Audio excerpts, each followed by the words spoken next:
Hey again, it's John back with another video, and this time on the Anti-Guru we're talking about the miracle of permitted development. By now everyone in the building industry should be familiar with what permitted development is. It is this deemed planning permission granted by central government that allows you to do stuff to property without asking permission first. There are lots of different permitted development rights. There are 19 subsections of the General Permitted Development Order and hundreds of individual rights, and they are all different. Everything from pastry shops and flats above all the way through to telecoms. And they've been much lauded over. Does this sound familiar? You can use permitted development rights to maximise the number of flats in your office building. Using permitted development rights is easy. You get approved fast, and the council can't say no. Using PD, you can do things you would never be normally allowed to do. You can convert barns in the countryside. You can convert light industrial units into as many flats as you want. Scary how familiar those phrases are, isn't it? They're bandied around so much when it comes to permitted development. And you know what? Every planner is guilty of it, including myself. One of our keynote short speeches that we give to property networking groups is about permitted development. But we're not trying to game the system, we're just trying to tell you what you can do. Permitted development can cause real world problems.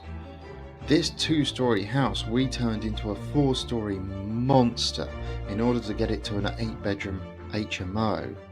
All the external works are permitted development. The dormer on the back, the rear extension, the windows, the doors, the re-levelling, everything. Was it PD? Yes. Will I do it again? No. And here's the other thing. Permit development schemes can actually have a negative impact on areas. It's no wonder that large areas of London cannot provide workspaces for workers. It's no wonder that the cost of office space has gone through the absolute roof, and it's no wonder that estate agents have now worked out that they can calculate GDV on office buildings as if they were resi. And when it all goes wrong, that's when the council can bite. So up and down the country we've had removal of PD rights for HMOs. We're having removal of PD rights for office space because office is so tight. In one area of the West Midlands, one investor resulted in the council removing the HMO permitted development allowance. One investor. And then finally we have the inappropriate use period. We have the very famous Watford case where a planning consultant, and this time it wasn't me, applied for and got the conversion of a building to flats where that building had no windows. That was amongst the mitigating reasons why that whole permitted development right is going to be scrapped in October 2020. Part of the reason why we've put together the Anti-Guru series is to try and highlight some of these mistakes, try and highlight some of these errors, and more importantly try to identify where you can actually make a difference with permitted development, negative versus positive. An expert always tells you how not to do something. Hell, we're town planning experts, so let's do that. But as I always say, if you're gonna play with permit development, you need to learn the rules. To play the game, you need to learn the rules of the game. To play the game well, you need to know where those rules can be bent or broken, and permitted development is absolutely no different. You need to be able to understand the rules and follow them. And it's not all bad.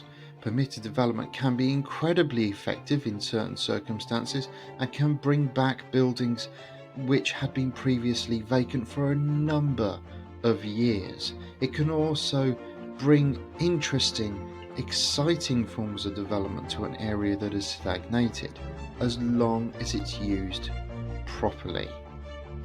So what I wanted to do was give you 5 of our anti-guru tips for considering a PD scheme. Not the rights themselves, you're adults, you can go and look them up.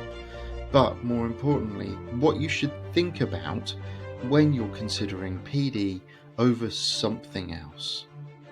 And the first of these is do your homework.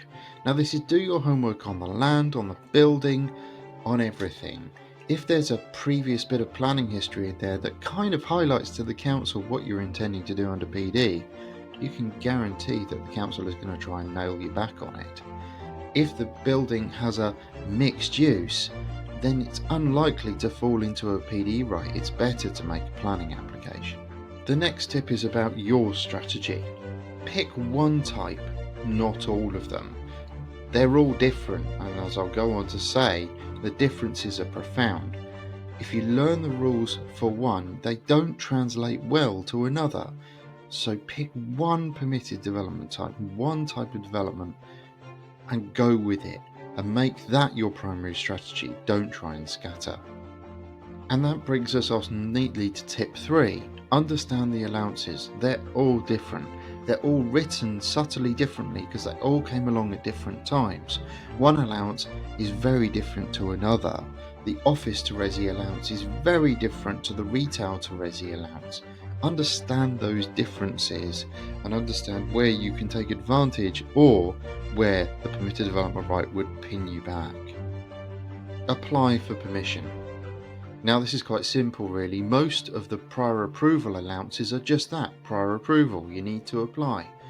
But most of the non-prior approval allowances don't need it. But you should anyway. It gives you the comfort, the piece of paper from the council that you're doing the right thing, and more importantly, it gives your mortgage company, your financing, a piece of paper from the council saying you're doing the right thing.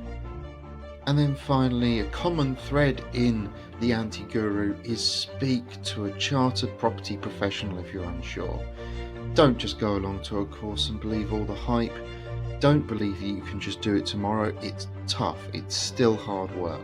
So go and speak to a chartered town planner, a member of the RTPI who knows the rules backwards, sideways and upside down.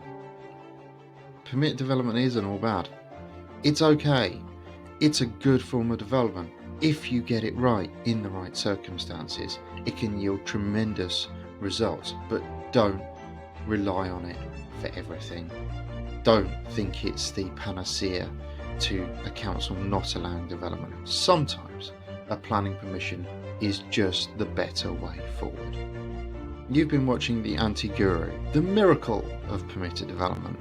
I've been John McDermott of TPX Group. You can catch me at www.tpexpert.org. I'll see you on the next one.